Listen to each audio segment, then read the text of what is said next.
I've been writing Arts Council grants with many different hats on for many different years. So this, I'm going to talk a little bit about, I'm going to assume that no one has applied to Arts Council before. And so this is how to apply for your first time.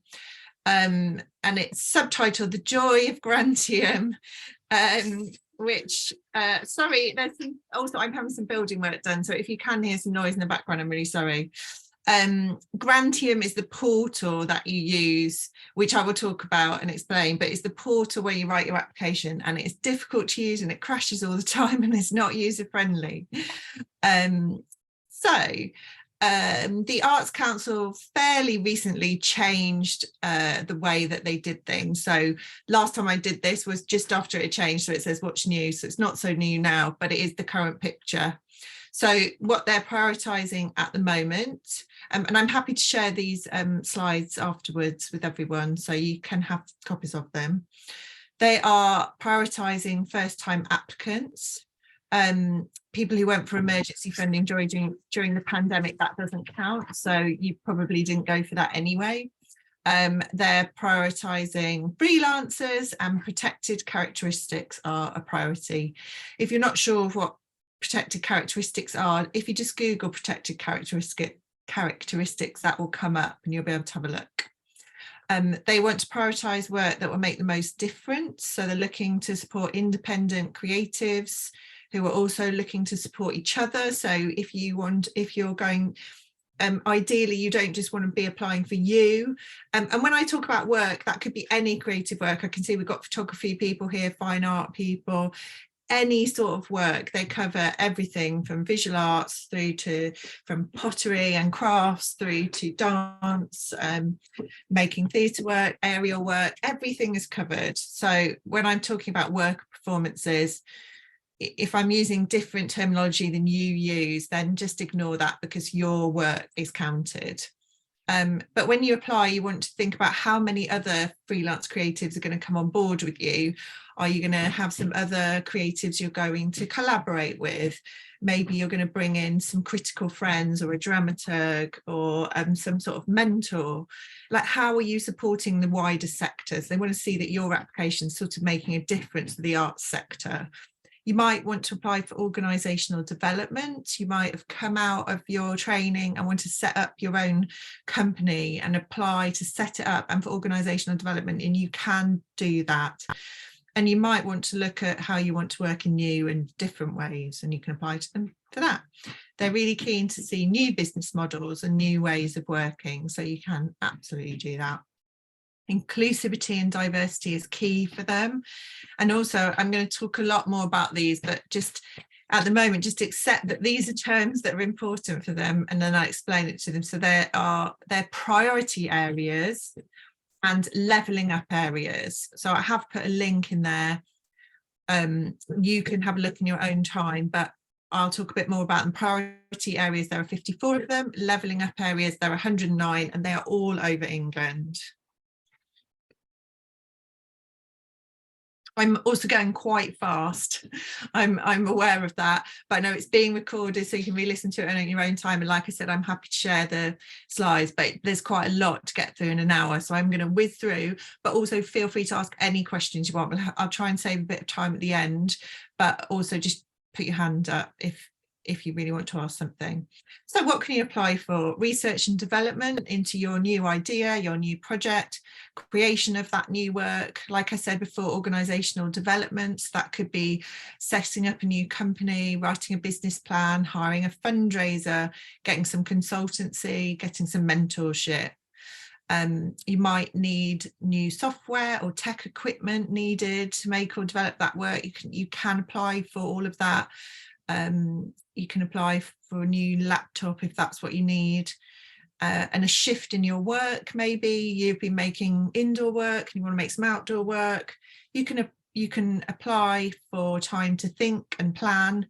You can apply for training, but not for being a student. So that would be professional, creative, professional development within the project context. So say like one artist I was supporting wanted to bring in puppetry into their work, and they'd never done that before, so they went off and they found an amazing puppeteer and they trained with them, and then you might have seen their work. It's this huge, like, enormous puppet that travels, walks through the streets, and people follow it, and it was to highlight refugees and the refugee experience.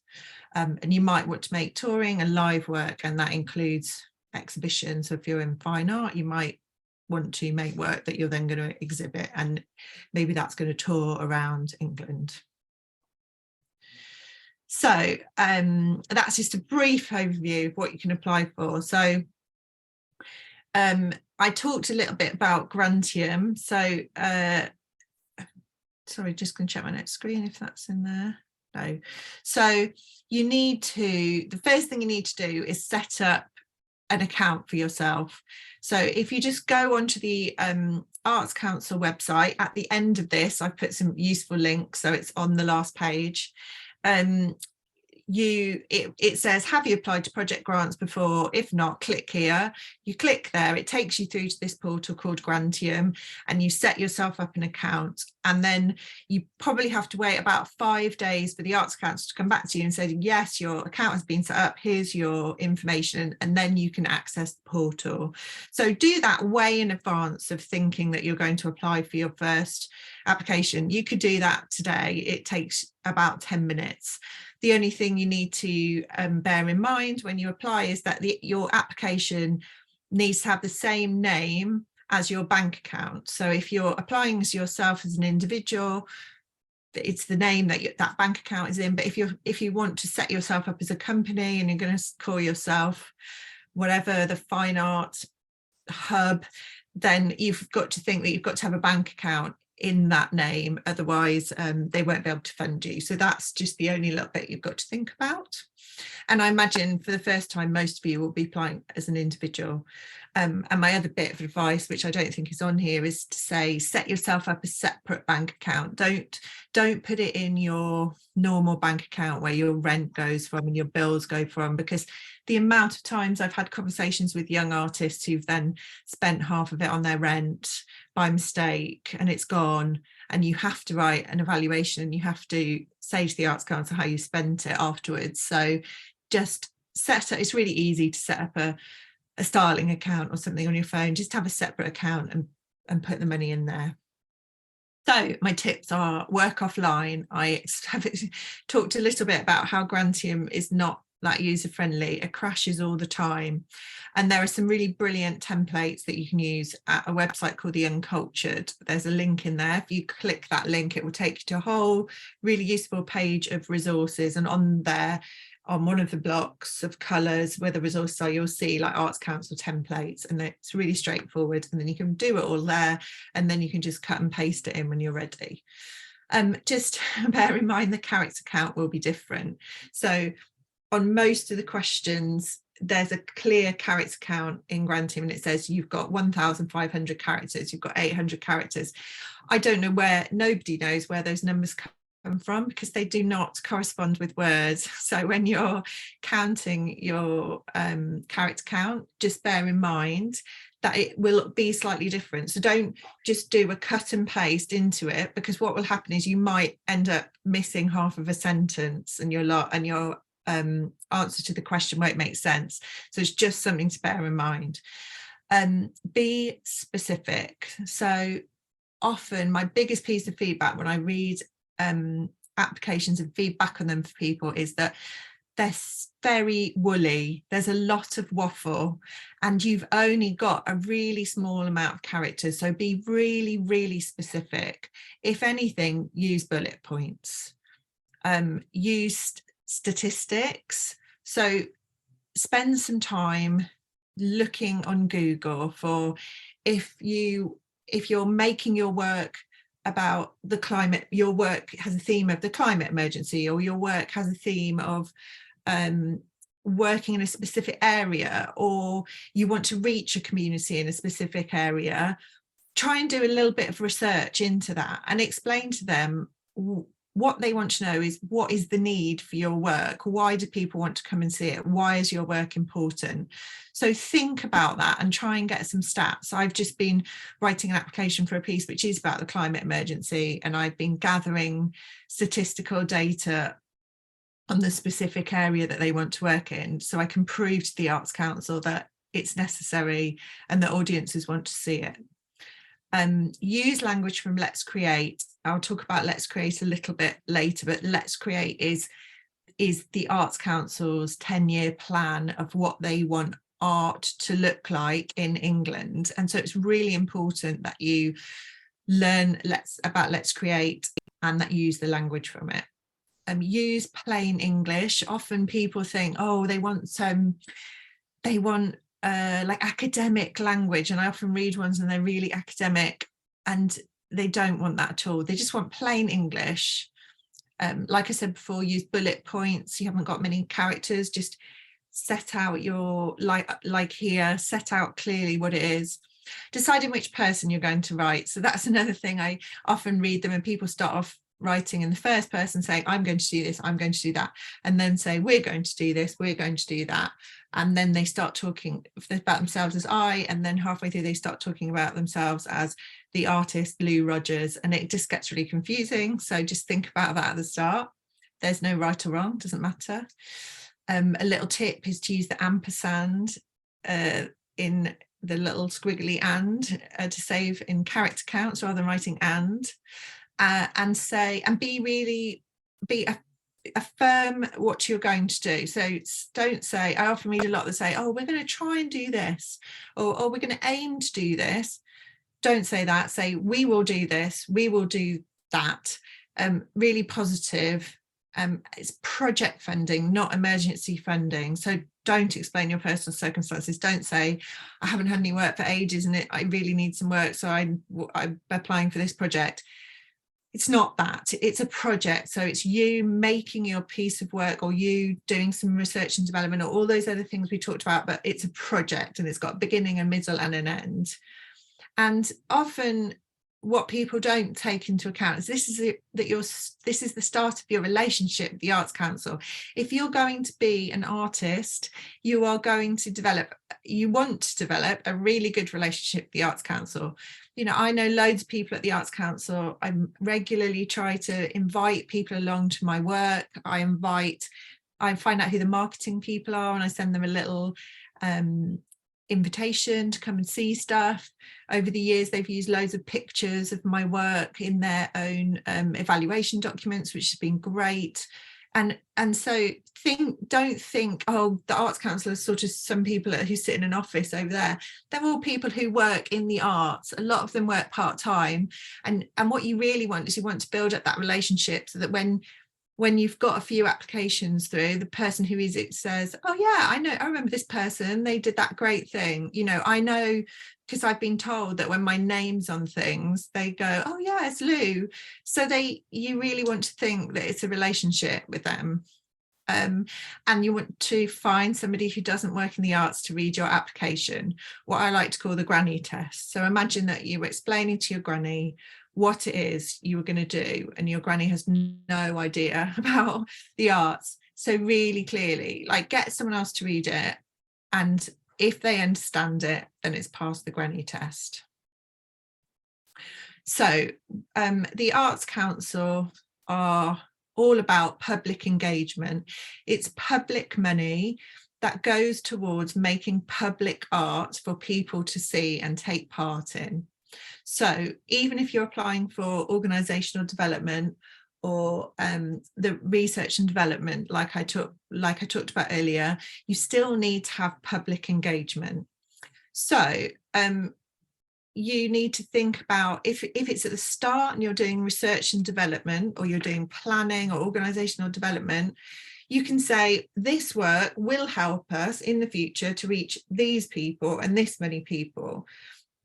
If you've done a project before, you can say we reached this many people in the past, and we're going to, you know, by improving the work we do, by reaching, we're going to reach like 15% more people. Maybe you did some work and you shared the stuff you shared your stuff on YouTube, like the development, or your creative process, you shared it on YouTube and you've got numbers for that.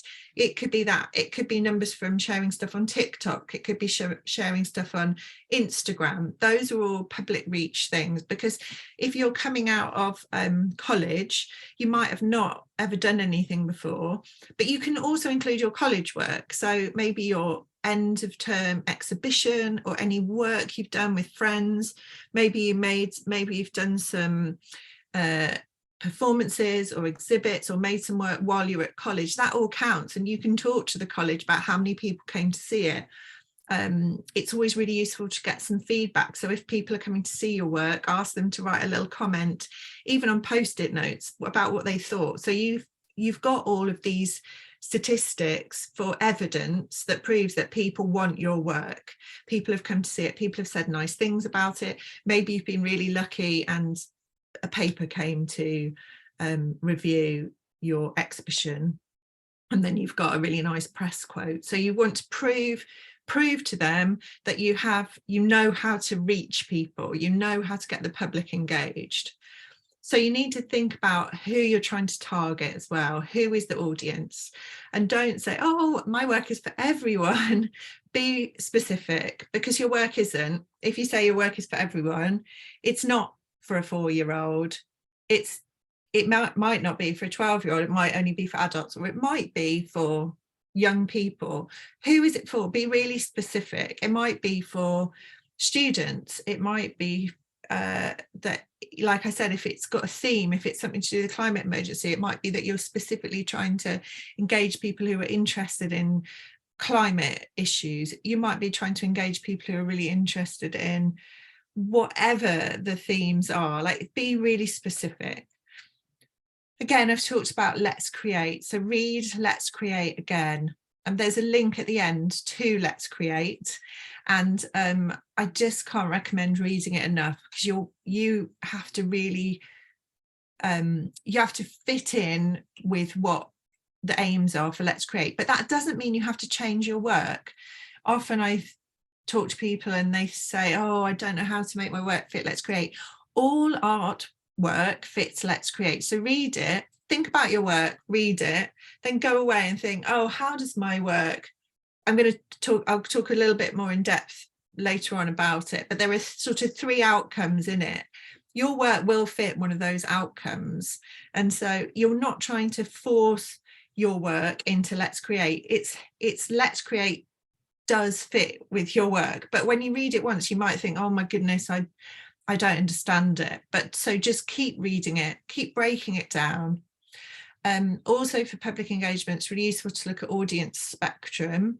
I won't talk too much about that today, but there's a link there and I would suggest having a look at it. And that is an Arts Council funded organisation that specifically look at audience reach and how to build up audiences.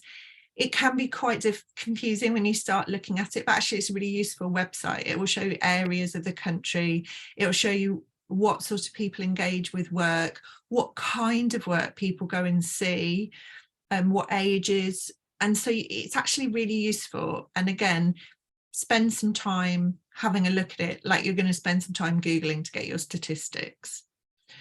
And like I said before, you need to be reaching priority places or levelling up areas.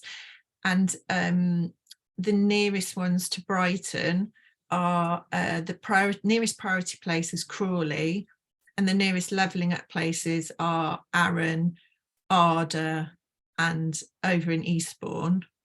But even if you're not working in there, you need to be able to sort of say you're going to think about building partnerships there. There might be schools there that you can work with. There might be other colleges there.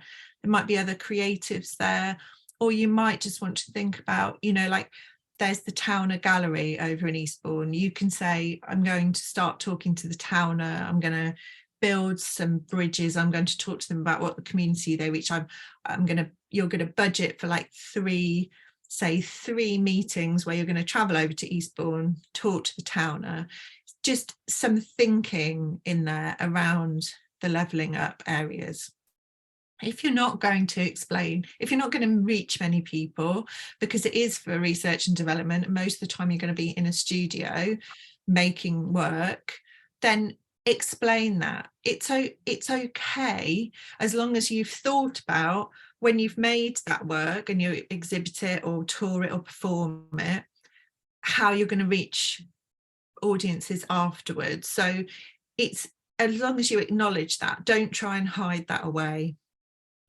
And for reach, if you need to have some partners on there, and that could be, it could be Met College, it could be the council, it could be a school, it could be anyone, but all of those people who are going to be your potential partners have some sort of social media reach.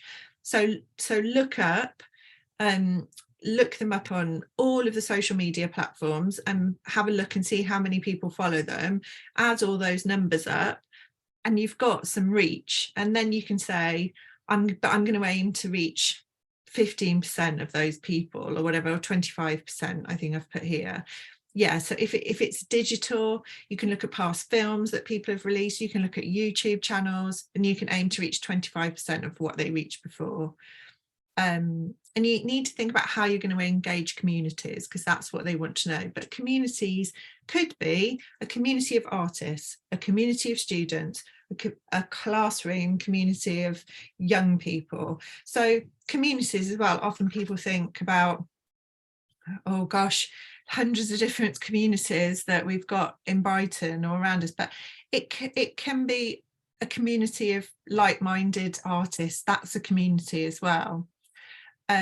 It asks you in there how you calculated numbers, and often it does look like people have plucked them out of thin air. I say to people, how have you calculated this digital reach when they've written I'm going to reach 10,000 people, and they say to me, I just wrote down 10,000 people and that's what it looks like. So to calculate them, do a bit of work, like I said before, add up social media numbers, add up YouTube numbers, say 25% of that. And then it's okay as well to say, well, in my last exhibition, which could have been at the college, X amount of people came. This time I'm going to try and reach 10% more, this many people. So as long as you explain it, that's fine. And just thinking your budget about how you're going to reach those people, and make sure you've put some money in there for that. So it might be that you want to invite other artists to come and talk to you, put some money in to buy them a cup of tea or a cup of coffee. Maybe you want to go to the local old people's home, put some money in to buy them a cup of tea. Whoever you think it is that you want to do some work with, put a little bit of money in. Maybe you want to pay their bus fare, maybe you want to buy them a coffee. Okay. Budgets and money management. So budgets are always tough to write for the first time round, and often what I see is people asking for too little. That's the main thing. I see people doing all of this work and only asking for about £2,000. You can ask for up to £30,000, and I would always say go for up to £30,000, because it doesn't make a difference. People often think, oh, but if I only ask for 2 or 3, I've got a lot more chance. You haven't. They want you to ask for that money. They want you to pay everyone fairly, particularly yourself. And often I see people not paying themselves. They don't want to see that. They really don't. This is your job. You are artists and this is your career, and you must make sure that you and everyone else is paid fairly.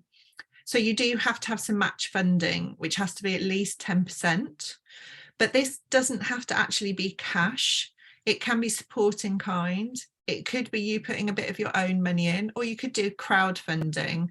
The artists I've been supporting lately, 2 of them have just done crowdfunders. One of them got about £5,500 through crowdfunding. The other one's got £1,500 through crowdfunding. It's some money that will really help. But also when I talk about support in kind, that's all stuff that is equally valid. So it might be that the college you're at is going to give you some space. It might be that you've got a partnership with Fabrica, and they're going to give you some space in kind. It might be that you've got a partnership with Brighton Dome have agreed to give you some rehearsal space. Any of those things, that all actually would cost you money if you weren't getting it for free. So you can ask those partners, how much does that cost, and put it in. And also, if even though you need to pay yourself, we all know that you're going to do a certain amount of stuff for free. It might be that you end up doing 2 days of work because you've got loads of admin to do that you just can't afford to pay yourself for. And so that can go in as support in kind as well. That's your own time. So work out how much you were going to pay yourself for a day, and that can go in. There is a link to a talk I did before on how to write a budget, which is up online, and I've put a link in at the end. So there's a lot more information in there about how to write budgets. There's a little link to an organisation called ITC, which has some rates of pay on there that you can have a look. Ask people how much they charge. So just literally ask people, how much do you need? What's your daily rate? And think, and always, you know, time versus money. Is it realistic? Is what you've put in, are the Arts Council going to look at it and think, oh, this is nonsense, or are they going to think it's realistic? Like I said, include your own time, and include your own time in support in kind. If you need access costs, if you need any help around any kind of access at all, and that might be from a neurodiversity through to dyslexia, through to a disability, you can include that on top of the money. So you can apply for up to 30, and you can also include then on top of that, apply for access costs. Make sure you've included a small contingency in your budget for anything that might go wrong. Usually on Arts Council, I include around a 1.5% contingency. And if you don't have any experience in writing budgets, you could ask one of your partners to help, and you could put that in as support in kind as well. Like if they're going to help you with your budget, they're going to help you look after your budget afterwards and help you with the finances, that's all support in kind. And there's also a bit of a question in there where they'll ask you about risk and how you might mitigate it. So you do want to think about the risks. And one of the risks might be, I've never done a project before, I've never had to run a budget like this before. And how you've mitigated that is that you've got a partner who has done that, who's going to help you. Zooming through to the management of it. So partners, can you get an NPO? So that's a national portfolio organisation. So there are a few in Brighton. There's Audio Active, there's Marlborough Productions, there's Southeast Dance, there's Brighton Dome and Festival. There are others as well. So if you Google, I think I might have even put a link in at the end, but if not, just Google Arts Council NPOs, and there's a whole spreadsheet you can download, and there's a little bit that you can just tick the Southeast, and so you can just see who the Southeast ones are. And those national portfolio organisations are regularly funded by the Arts Council, and they are expected to support other artists, particularly freelance artists. So you could go along, you could ask to have a meeting with them, ask to meet them, ask to go and chat about your work. They might say, we can't give you any support, but actually you might be surprised. And they might say, yeah, we can give you free time in the studio, and you might even be able to get a little bit of money out of them. So it's always worth asking. They want to know that your project is realistic and well planned. You don't need to write about COVID anymore. I'm just going to stop sharing for 1 second, because I think I've got an updated.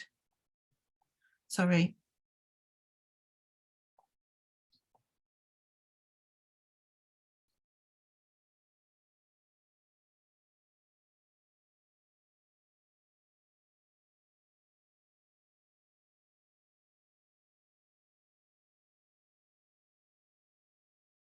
Sorry, everyone. I just was checking that it was just that one screen that was outdated.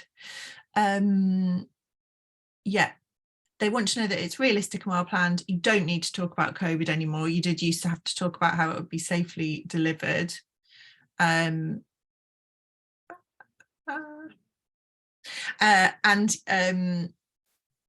you actually don't need to do risk assessments anymore as well. That's just changed. They used to want to have risk assessments because of COVID, but you do need to have a project timeline. It's really important. You need to say what you're going to do. You need to have a beginning, middle and end. And you need to say you're going to start your project on the 1st of June and it's going to run through to December the 28th.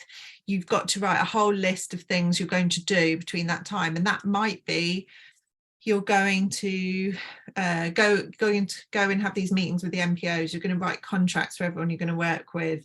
You're going to be in the studio for a week making your work. You're going to invite some communities in to come and watch it and share, or to come and see the work in progress and get some feedback.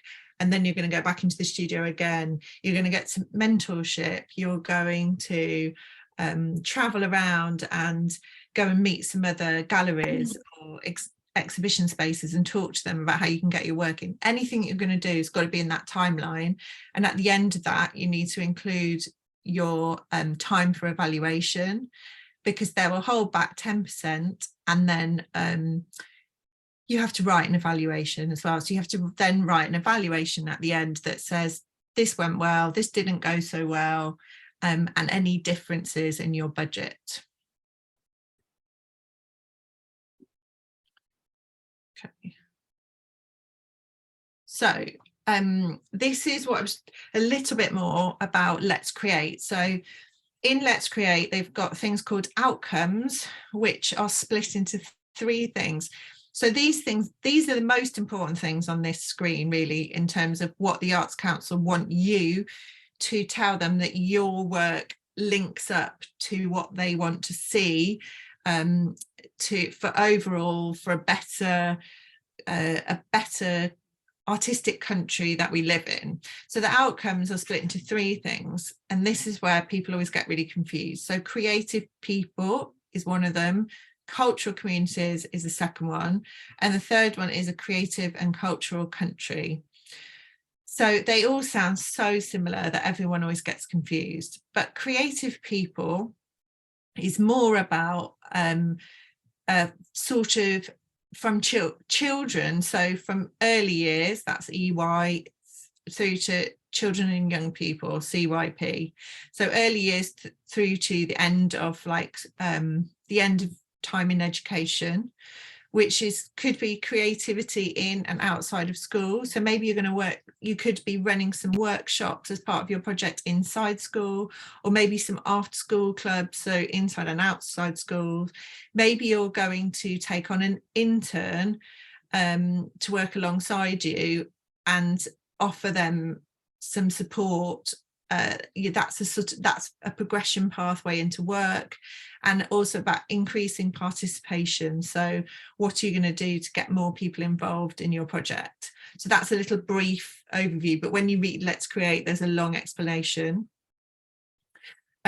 Cultural communities, this is where you are touring or exhibiting your work, and that can be digital work, could be online, but it's about taking work to people.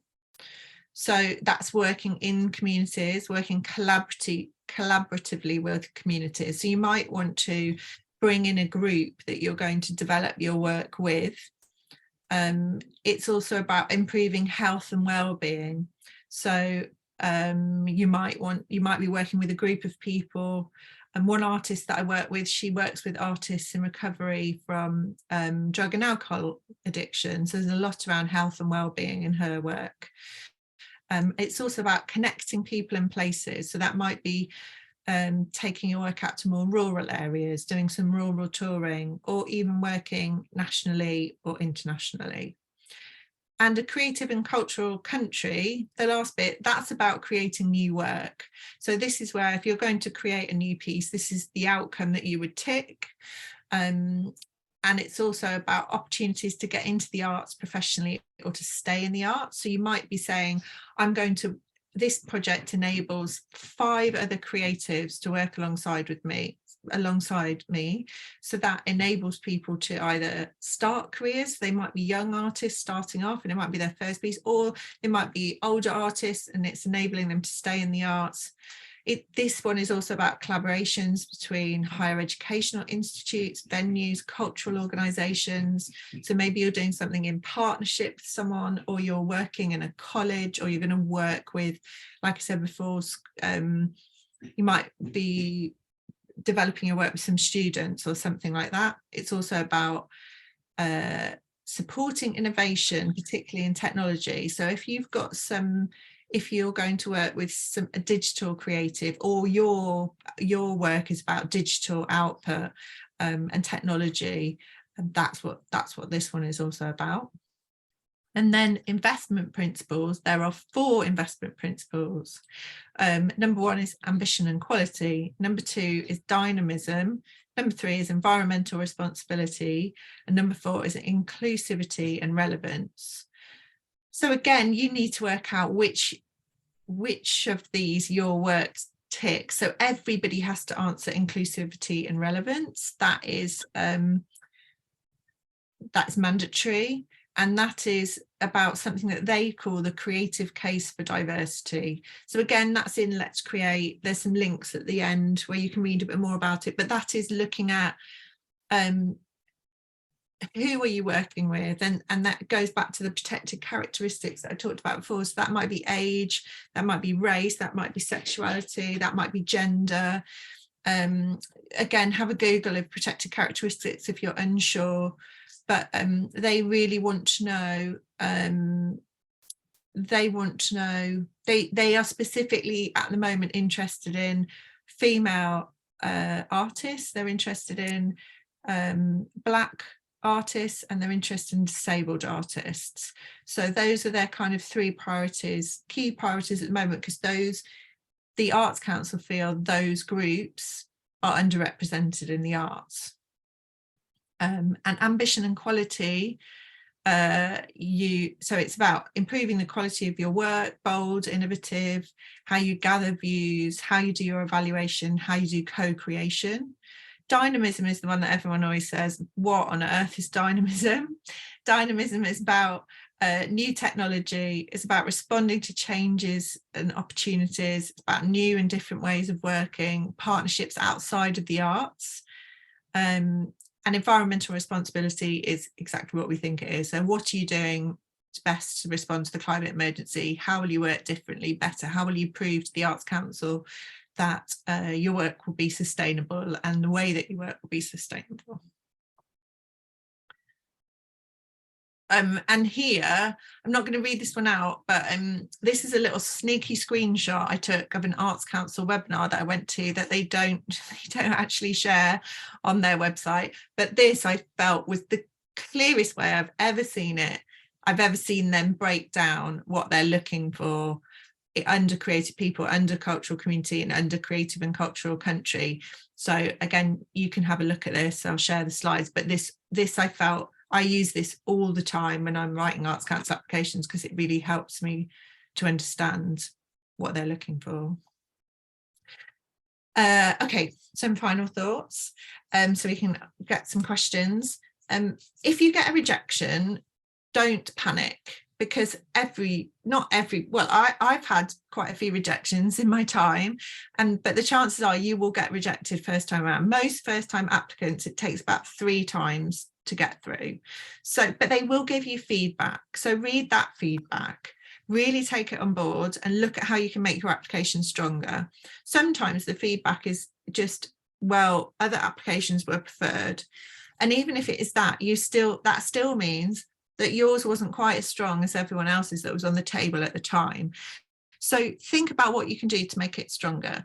Can you reach more people? Can you get another partner? Can you work with more community groups? Can you be more specific? So take a breath, think about what you can do to make it better, give it a rewrite and put it back in. And when you rewrite, write on it that it's a resubmission, because that goes for you, because they'll go, oh, we know you've already put in the time and effort. Great, it's a resubmission, and that will bump you up. Like I just said, on average, applications are successful on the 3rd attempt, so don't give up. Do get an organisation or a partner or someone else to read it, because you will really think that you've been really clear, but I can guarantee you won't have been. I can guarantee that that a lot of it you will have taken for granted that people understand. And also it's worth knowing that when your application goes to panel, you won't necessarily have somebody who understands your art form on the panel. So there are people that work in literature, there are people that work in combined arts, there are people that work in music, people that work in dance, people that work in theatre.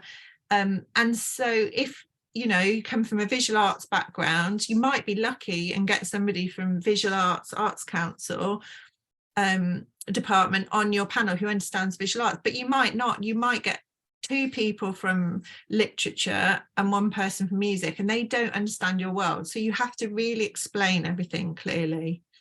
Again, it's about thinking of the Arts Council as people and that you're starting a relationship with them. So send them a thank you card, say thank you, send them an invitation to come and see your work, come and see your exhibition.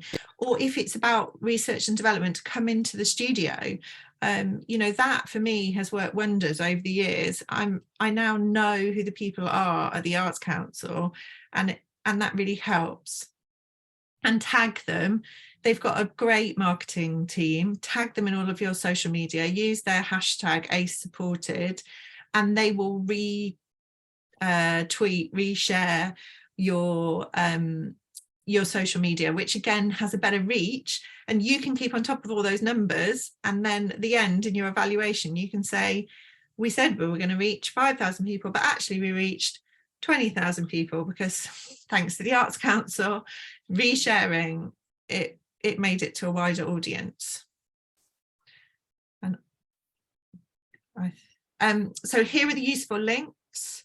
That's the link to Arts Council Let's Create. That's the link to the project grants, which will then take you to Grantium, so you can set up your account. There is another grant that you can apply for that I haven't talked about today, which is called Developing Your Creative Practice. The reason I didn't talk about it is because you need at least 3 years worth of experience before you apply for it. So if you do have that, then that is open to you. But if you are just about to leave college and you haven't had 3 years worth of professional work, then it's not open to you yet, but it will be. The Arts Council have this brilliant thing called the Digital Culture Network, which is free, and they have tech champions that you can book free meetings with. It's absolutely brilliant. I use it all the time. There's a link to it there. There's some links to some successful project grants that you can have a look at. So if you're not sure about the thing that you might want to apply for or what people are applying for, have a look at that. The Uncultured, I mentioned before that it's an independent organisation, but there's really brilliant stuff on there. There's an organisation called the White Cube, which also has a funding library. I've put a link there so you can see other people's applications. And I've put a link to my other talk, which is how to write a budget there. So questions? Any questions?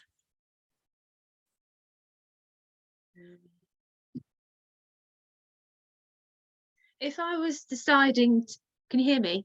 Yes, I can hear you. Yeah. If I was deciding to, at the end of my course, because I'm actually at the very beginning of my course at the moment, on fine art, and I would like to do something that would help communities, reach out to communities perhaps where they aren't really doing much art, and because of the fact that they're perhaps marginalized by other people, and possibly do something with the mental health type side to things, so that I could provide an art workshop for somebody perhaps who was having problems with their mental health, or that kind of thing. And I wasn't sure how I would go about that. Would I go about it exactly how you've just explained? Just go ahead and explain everything right to the very last hair on their head sort of thing? Or yes, so there are questions that are set out. So when you set up your Grantium account, or look at the Uncultured links that I've sent, so you can see what sort of questions they ask. But yes, what you're describing would be perfect for a start. But then what I would suggest is that you want to get a few you want to have a few community groups in mind, right, say to them. So if you just saying to them, oh, this is my idea, this is what I want to do, I think that they would come back and say there's not enough information. So what you want to do first is establish who those groups are. right. You know, there are loads of groups in Brighton who work in mental health, and contact a few of those groups and say, could I come and talk to your groups? Could I come and I'd like to run some workshops with them, you know, to start a project. Yeah, that's an absolutely perfect idea, but I would have those groups. I would be able to, you need to be able to name those groups. Right, okay. Thank you. I was going to ask Lou on the back of that question from Kerry. So in terms of, say, if Kerry did go ahead and apply and that would be her focus, is it useful to write in the application, I have met with so-and-so group in Worthing and they are very excited about this?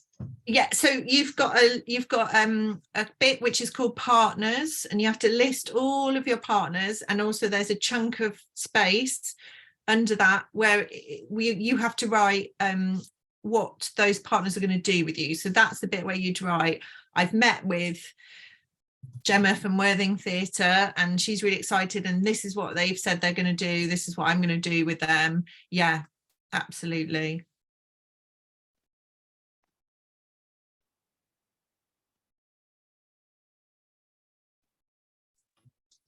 Anybody else got any more questions?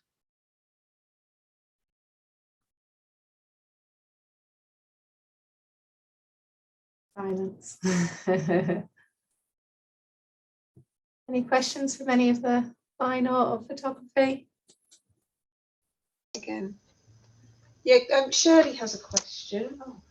I was just wondering if you've obviously applied for it and it's been successful and you've received the grant for your project, and then Rebecca was just saying to us that you can actually reapply again, I don't know, a year or so down the line for another project. Is that okay? Yeah, you don't even have to wait until your project is finished. You can keep on applying. So can't have two applications in at the same time. So you get one in, you apply for it, the money comes back, you're doing that project. Say somebody else comes to you and says, oh, I've had a brilliant idea for a project. Do you want to do this? And you say, yeah, let's do that as well. And then you apply for that one as well. And you've got two going along at the same time. Yeah, it's up to you. But it's, yeah, you just keep on applying, keep going. And, you know, you can apply for over 30, but I didn't talk about that today because you wouldn't ever do that the first time round. But once you've got about somewhere between 5 and 6 under your belt, then, you know, you can think about going for something bigger. Yeah, absolutely. Thank you. Thank you.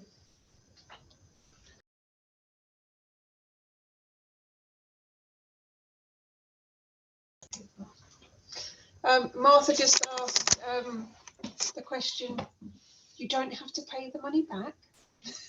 You don't have to pay the money back, Martha.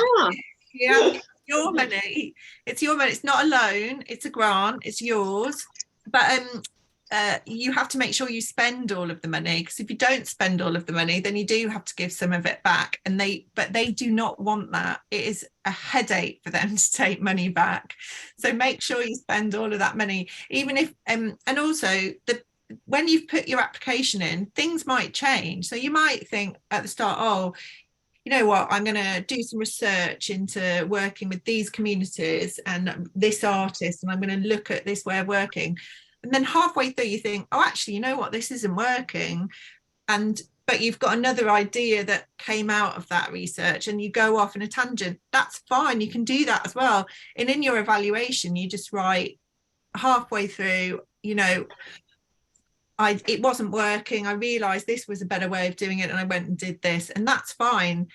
They know that as artists things change, but yeah, just make sure you spent all of that money.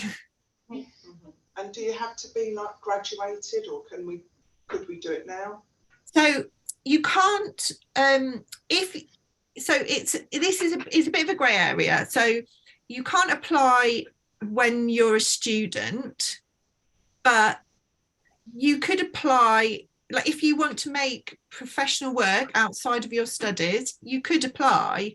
So it's got to be about making professional work. It can't be about anything that's to do with your course or anything that's to do with your studies. But if you've decided that at this point, you know, when I was at university, I set my own company up in my third year and started working. You know, you might have decided that you want to do something, and if it fits in with your studies, that's fine, but just bear in mind you can only apply for professional work.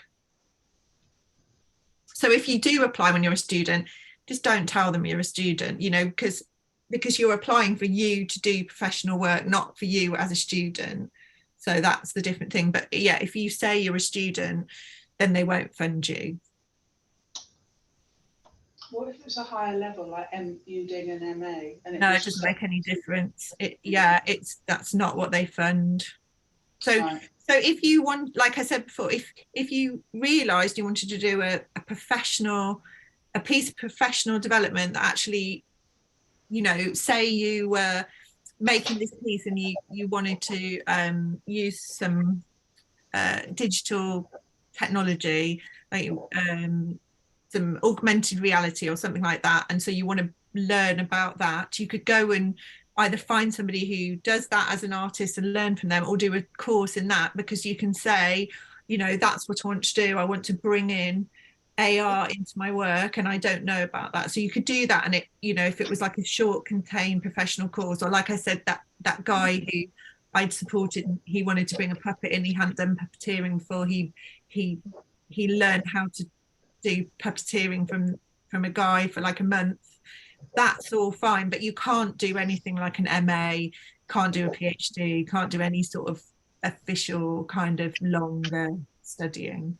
Okay. And one last one, is it paid in a lump sum at the beginning, or is it gradually given to you? You get 90% of it at the start, and then you get the last 10% when you've written that evaluation. They hold the last 10% back until you've done your evaluation.